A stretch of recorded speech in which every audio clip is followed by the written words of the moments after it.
Buenas tardes, hoy vamos a hablar del concepto de ondas y movimiento ondulatorio. Bueno, las ondas son una perturbación que viajan por un medio o por el espacio, transportando energía, pero no transportando materia. Tenemos, pues, para que esto pueda suceder, debemos tener tres condiciones. Una sería la fuente, que es qué o quién genera esa perturbación. La segunda sería el medio, que es por el cual la onda va a viajar. Este puede ser líquido, sólido, gaseoso o incluso el espacio. Y la tercera es se conoce como restauración o fuerza restauradora. Esta nos indica que esta va a ser la responsable de volver el sistema al equilibrio. Entre ejemplos que tenemos así de ondas, podemos tener dos. Una es que, digamos, una persona coja una cuerda de un extremo, la empieza a mover y vemos cómo se van generando como unas olas que van viajando. Y la segunda puede ser cuando coges una moneda o una roca y la tiras al agua, se generan como unos círculos que te van desplazando del punto de impacto. El movimiento ondulatorio justamente existe debido a esa fuerza restauradora. Eso es debido a que cuando, por ejemplo, en el ejemplo de la cuerda se tiene una tensión, en el ejemplo del agua hay una gravedad, hay gravedad, esas perturbaciones generan como un desorden. Lo que va a hacer esta fuerza restauradora es ordenar, por así decirlo, va a volver ese sistema, lo va a llevar al equilibrio. De las ondas tenemos características. Estas nos van a permitir poder, digamos, operarlas a nivel, digamos, matemáticos. Algunas nos van a brindar algunos conceptos. Entonces, para, digamos, poder realizar procedimientos matemáticos en ellas. La primera sería, por ejemplo, la longitud de onda, que se identifica con la letra griega lambda. Esa nos indica que es la distancia entre dos puntos equivalentes de la onda. Por ejemplo, en este ejemplo tenemos que la distancia entre cresta y cresta es de 1 metro. Entonces lo que nos dice la longitud de onda es que vamos a coger esa distancia y la vamos a dividir por 2. Eso nos daría un resultado de 0.5 metros. También tenemos la frecuencia, que es el número de oscilaciones por segundo. Digamos, en un ejemplo, tenemos una onda que va a oscilar 6 veces por 3 minutos. Entonces lo que nos va a decir es que la frecuencia es el número de oscilaciones por el tiempo, y eso nos va a dar en 2 hercios. La frecuencia la unidad de medida es hercios. Y también tenemos el periodo, que es el tiempo que tarda la onda en completar una oscilación. Digamos, por el ejemplo anterior tenemos la fórmula, que es el tiempo es igual a 1 sobre la frecuencia. Entonces en este caso sería que el tiempo sería igual a 1, digamos, devolviéndonos al ejemplo anterior, 2 hercios. Entonces nos dará que 1 sobre 2 nos da 0.5 segundos. La unidad de medida del periodo se mide justamente en segundos. También tenemos la amplitud de onda, que esto quiere decir el punto máximo que puede alcanzar la onda respecto al equilibrio. Para eso, bueno, otra vez ese ejemplito, tenemos que la línea negra es lo que vamos a considerar como el equilibrio. Entonces decimos que el punto máximo inicia desde la cuerda y va a subir hasta la punta de la cresta. Eso se va a conocer como amplitud, que es la distancia máxima que puede alcanzar esta onda respecto al equilibrio, que sería la línea negra. Y ya, digamos que otra de las características es la rapidez de propagación, y esta nos indica la velocidad que va a tener una onda al desplazarse. Y para eso también tenemos una fórmula que nos va a ayudar a operar, que dice que la velocidad de propagación, que se va a identificar con la letra V minúscula, es igual a lambda por la frecuencia. Entonces digamos que en un ejemplo, pues queremos encontrar la velocidad de propagación de una onda que tiene una longitud de onda de 0.5 metros por una frecuencia de 4 hercios. Entonces al multiplicarlos, eso nos daría 2 metros sobre segundos. La longitud, digo, la rapidez de propagación se mide en metros sobre segundos. Esa es la unidad de medida que se maneja. Buenas tardes, yo les voy a hablar sobre los tipos de ondas y los fenómenos ondulatorios. Entonces, para continuar con lo que decía mi compañero Alan, recapitulemos un poquito. Las ondas, que son perturbaciones que se propagan transportando energía, pero si transportan la materia de manera permanente. Entonces, yo les voy a hablar sobre los tipos. Existen dos tipos. Estas se clasifican según su naturaleza y por la dirección de la vibración. Según su naturaleza, existen las mecánicas y las electromagnéticas. Las mecánicas necesitan un medio, ya que hay que tener en cuenta que el sonido no viaja o no se transmite en el vacío. Un ejemplo de onda mecánica sería cuando una guitarra produce ondas en el aire para que puedan llegar a tus oídos cuando la guitarra se toca. En cuanto a las ondas electromagnéticas, estas no necesitan un medio. Ejemplos de estas son las ondas de microondas, la luz, los rayos X, la señal Wi-Fi o pues la del internet. También existen ondas según la dirección de vibración. Estas se clasifican en dos, en transversales y en longitudinales. Las transversales, estas vibran perpendicularmente a la propagación. Un ejemplo de esto es cuando también se toca una guitarra y las cuerdas vibran hacia arriba y hacia abajo mientras la onda avanza hacia los costados. También están las longitudinales. Estas sí vibran, pues a diferencia de las ondas transversales, las ondas longitudinales sí vibran en la misma dirección de la propagación. Un ejemplo de esto es el sonido en el aire, ya que las moléculas se comprimen y se expanden en la misma dirección de viaje. En cuanto a los fenómenos ondulatorios, les voy a hablar de 5.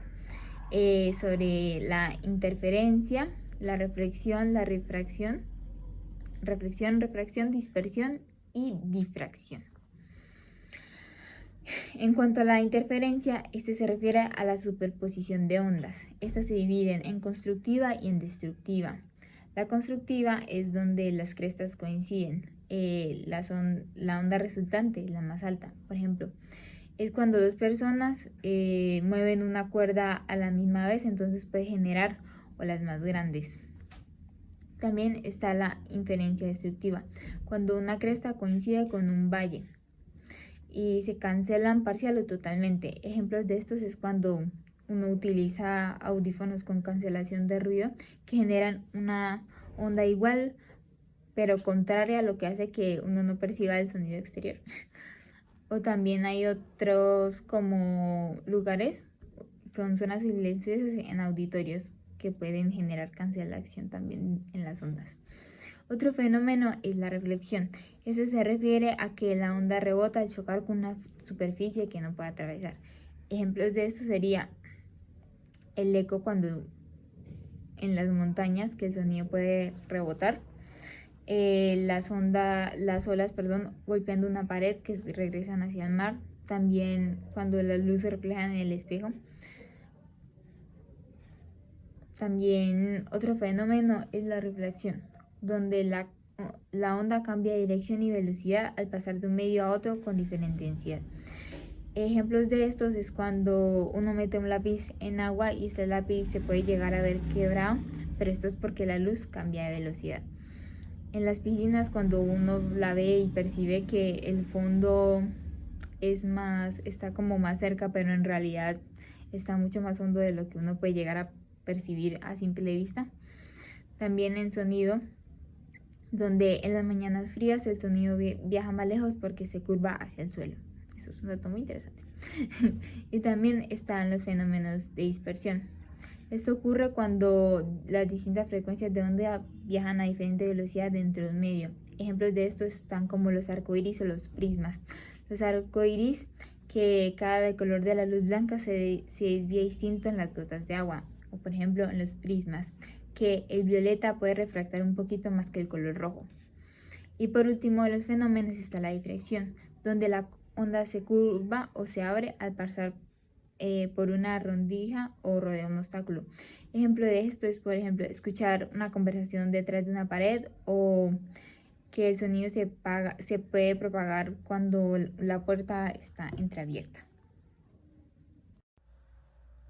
A continuación voy a hablar sobre dos ideas fundamentales de la física moderna, las ondas electromagnéticas y el experimento de la doble rendija. Estos temas no solo explican cómo se comporta la luz, sino que revelan su verdadera naturaleza ondulatoria. ¿Qué son las ondas electromagnéticas? Las ondas electromagnéticas son ondas formadas por un campo eléctrico y un campo magnético que vibran de forma perpendicular entre sí y se propagan por el espacio. Lo más interesante es que no necesitan un medio para viajar, pueden propagarse incluso en el vacío. Por eso, la luz del Sol puede llegar hasta la Tierra. A pesar de que en el espacio esté prácticamente vacío, todas estas ondas viajan a la misma velocidad en el vacío, que es la velocidad de la luz, la cual es aproximadamente 3 por 10 a la 8 metros por segundo. Estas ondas forman lo que conocemos como el espectro electromagnético, que incluyen distintos tipos según su frecuencia: ondas de radio, microondas, infrarrojo, luz visible, ultravioleta, rayos X y rayos gamma.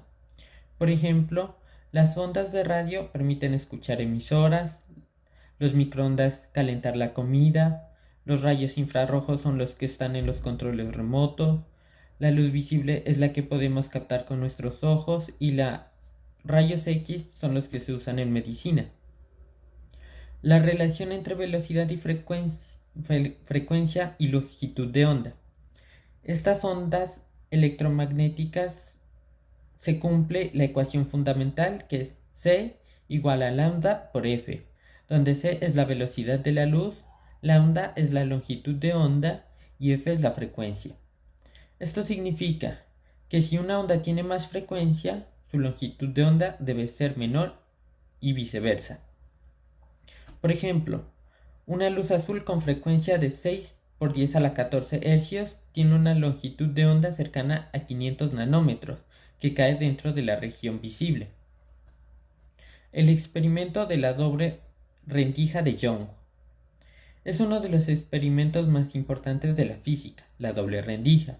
Realizada originalmente por Thomas Young, este experimento reveló con claridad que la luz se comporta como una onda. El montaje de este experimento es sencillo. Se hace pasar un haz de luz a través de dos rendijas muy delgadas y muy cercanas entre sí. Cada rendija actúa como si fuera una nueva fuente de onda. Estas ondas se expanden, se superponen y cuando llegan a una pantalla producen un patrón característico. Si la luz fuera solo un conjunto de partículas, en la pantalla se verían dos franjas iluminadas. Pero esto no ocurre, debido a que lo que realmente aparece es un patrón de franjas brillantes y oscuras. Las franjas brillantes son zonas donde las ondas se suman. Eso se llama interferencia constructiva. Y las franjas oscuras son zonas donde se cancelan, lo que se conoce como interferencia destructiva. Un ejemplo para entender mejor es imaginar que tiramos dos piedras en un lago, una muy cercana a la otra.